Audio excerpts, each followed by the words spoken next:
So, do you do other sort of creative things? I occasionally attempt to do a little storytelling. Story about a man named Richard and Richard's wife. You want to tell a brief story? Blake, Travis.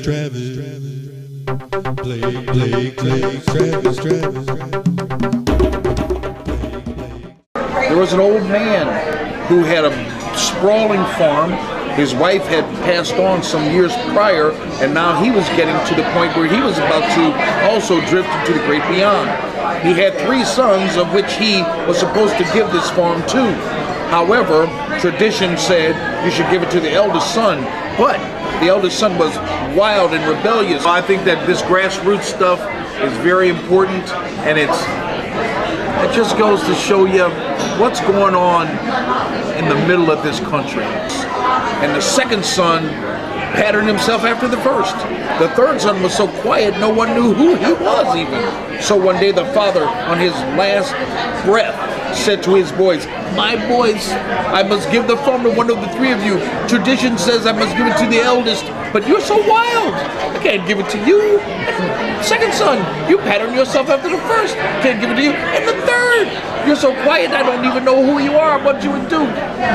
Away from the lights and the towers and those who would have you believe what they believe. So, there's going to be a contest. Whichever of you can fill this room up to the fullest will get the farm. The first son said, "Nah, no problem, I can do it. He goes out and collects all the goats, all of the horses and cows, forces them into the living room. It's filled from this way, and this way. He says, "All right, Dad, I'll take the deed." His dad says, "Well, you've done a good job, but you've only filled from here to here and here to here. What about from here to there? We must give your second brother a chance." The old man, he gets all those animals out of, rather than being who they need to be when they want to be there. Sort of. And then the second brother comes with a wagon full of hay. He brings bale after bale into the house, stacks it, until there's only this much room between the top of the last bale and the ceiling. He thinks, "Oh, surely it's mine. Father, look how I filled the room." His father said, "You've done a good job. However, there's still this much room. We must let your younger brother try." Oh, rats! Gets all that hay out of there. I donate 100% of my proceeds to your various organizations that you support. Now the sun is almost going down, Richard. The younger brother comes walking up. The older brother's just sitting on the stairs. He walks up with a small little brown bag. His brother starts smacking him upside the head going, "Look at you, you're always such a goof. How are you gonna fill the room? You're gonna fill the room with a little bag. What's it?" Yeah, I don't actually have proceeds, but I understand. If I did, non-profit.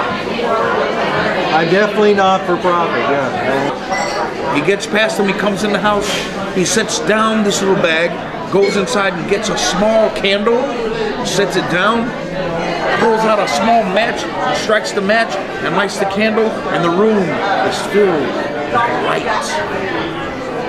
The father says, "Ah, my son, you are wise beyond your years. You shall have the farm. Take good care of your brothers." I want to thank you for having me, and I feel quite honored. Sure. Give me a hug, you big palooka. Oh, you big palooka. Richard and Richard's nephew. Blake, Travis. So what's the moral of that story? The moral of that story is that some of the biggest treasures come in the smallest of packages. I wish that was a smaller package. Blake, Travis. Blake,